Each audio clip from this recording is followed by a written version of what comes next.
Sunan Kalijaga.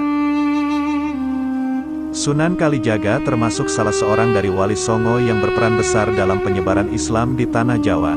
Nama aslinya adalah Raden Said yang lahir sekitar tahun 1450 Masehi, di Tuban dan wafat pada abad ke-16 Masehi, sekitar tahun 1580 Masehi.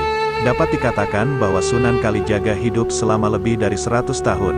Ayahnya adalah Arya Wilatikta, dan ibunya bernama Dewi Retno Dumilah. Ayahnya merupakan seorang tumenggung di wilayah Tuban, di bawah pemerintah Kerajaan Majapahit. Sunan Kalijaga selanjutnya menikah dengan Dewi Sarah binti Maulana Ishak. Dari pernikahan tersebut Sunan Kalijaga dikaruniai 3 orang putra, salah satunya adalah Raden Umar Said yang dikemudikan hari akan melanjutkan jejak Sunan Kalijaga yang dikenal Sunan Muria. Sebuah sumber sejarah menyebutkan bahwa Raden Said remaja dikenal sebagai seorang bangsawan, meskipun demikian ia hidup tanpa tata cara bangsawan. Raden Said menjalani kehidupan rakyat biasa, ia dikenal mampu membaur dengan berbagai golongan termasuk rakyat jelata sekalipun. Dari situ ia mengamati dan merasakan bagaimana kehidupan di masyarakat, sehingga setiap hal yang terjadi di Tuban saat itu diketahui olehnya. Kondisi sosial masyarakat saat itu cukup memprihatinkan, banyak penjabat yang memungut umpeti dari rakyat tetapi tidak disetorkan ke kerajaan. Mereka melakukan tindakan korupsi sedangkan umpeti yang harus dibayarkan oleh rakyat jumlahnya sangat tinggi.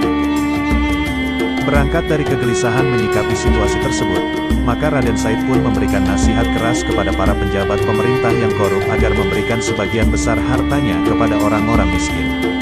Hal ini tentu saja menimbulkan pro dan kontra di kalangan penjabat pemerintah. Bagi penjabat korup, tentu ide ini bertolak belakang dengan nafsu duniawi merek bagi rakyat miskin. Tentunya Raden Said dianggap sebagai sosok pahlawan. Namun di sisi lain tindakan ini memicu kegaduhan di dalam istana, dan perilaku ini pun tercium oleh ayahandanya, kemudian diusir oleh ayah kandungnya sendiri karena dianggap telah meresahkan masyarakat dan orang-orang lingkaran pemerintah kerajaan. Setelah diusir berkelana seorang diri itulah, Raden Said bertemu dengan Sunan Bonang yang kemudian menjadi gurunya. Setelah menyerap ilmu dari Sunan Bonang, Raden Said lantas berguru kepada Sunan Gunung Jati di Cirebon. Ia pun berguru kepada para wali yang lain, sehingga meskipun ia adalah wali yang termuda, namun merupakan murid yang paling pandai. Raden Said kemudian menjadi salah satu dari 9 wali dengan sebutan Sunan Kalijaga dan bertugas untuk menyebarkan Islam di Tanah Jawa. Sebagai seorang wali, Sunan Kalijaga telah berubah menjadi seseorang yang memiliki tingkat laku yang baik sesuai dengan ajaran Islam. Ia menyebarkan agama Islam dengan berdakwah baik melalui kegiatan pemerintah, keagamaan, maupun kesenian. Sunan Kalijaga menjadi salah satu wali yang bersama-sama membangun Masjid Agung Demak bersama beberapa wali yang lain. Sebagaimana halnya pola dakwah yang dilakukan oleh para wali sebelumnya, Sunan Kalijaga mengenalkan Islam kepada masyarakat Jawa dengan pelan-pelan. Hal tersebut dilakukan agar masyarakat tidak kaget dengan perubahan kebudayaan Islam yang dibawa olehnya. Ia berusaha untuk tidak menyinggung atau langsung secara frontal menggantikan keyakinan yang mereka anut dengan ajaran Islam. Tidak jarang bahkan Sunan Kalijaga memodifikasi upacara-upacara adat, tata cara atau budaya yang selama ini berkembang dengan corak Hindu-Buddha dengan menyisipkan nilai-nilai Islam di dalamnya. Dengan strategi ini Sunan Kalijaga tidak langsung menghilangkan unsur-unsur dan corak kebudayaan lama yang sudah berkembang sebelumnya, sehingga masyarakat pun juga tidak resisten dan melakukan penolakan terhadap ajaran baru yang dibawa oleh Sunan Kalijaga. Ajaran Islam harus disampaikan kepada masyarakat sedikit demi sedikit, apalagi syarat untuk masuk Islam, yang begitu mudah yakni hanya dengan mengucapkan 2 kalimat syahadat, sehingga ajaran Islam pun dapat diterima oleh masyarakat. Kesimpulannya adalah, segala hal yang berasal dari kebudayaan lama dengan corak Hindu-Buddha, masih diadopsi dan dijadikan sebagai media dakwah oleh Sunan Kalijaga untuk memasukkan ajaran Islam ke dalam kehidupan masyarakat Jawa. Sebut saja peringatan Maulid Nabi Muhammad SAW. Di Yogyakarta yang sampai saat ini masih dilestarikan dengan tradisi sakaten dan grebek maulid.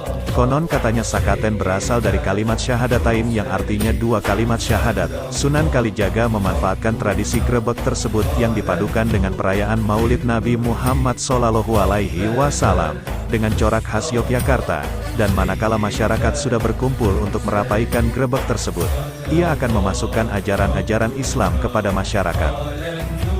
Sunan Kalijaga juga dikenal sebagai seorang yang mahir memainkan wayang kulit. Dengan media ini, Sunan Kalijaga mampu menarik perhatian banyak orang untuk berkumpul, menyaksikan dan mengadakan pertunjukan wayang. Sunan Kalijaga membuat cerita-cerita wayang yang disesuaikan dengan kondisi wilayah setempat. Kemudian, Sunan Kalijaga menyelipkan ajaran-ajaran Islam di dalam lakonnya. Dengan metode yang demikian, masyarakat yang menyaksikan pertunjukan wayang itu pun akan tertarik untuk mempelajari Islam secara lebih mendalam.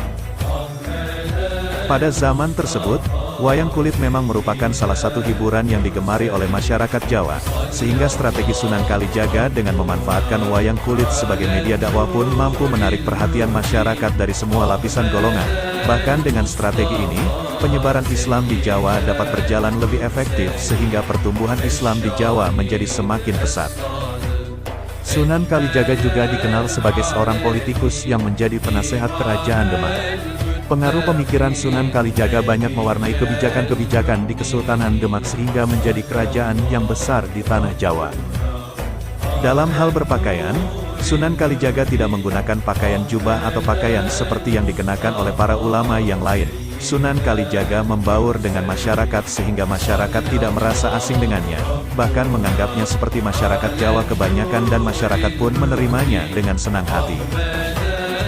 Sunan Kalijaga berpendapat bahwa penting terlebih dahulu merebut hati masyarakat, dan yang paling utama adalah bagaimana masyarakat mau menerima kehadirannya, maka pelan-pelan mereka pun akan menerima ajarannya. Sedemikian elok strategi, kesabaran, kesungguhan dan kegigihan para wali dengan menyebarkan agama Islam, bil hikmah wal mautlatil hasanah, sehingga begitu cepatnya ajaran Islam diterima oleh masyarakat.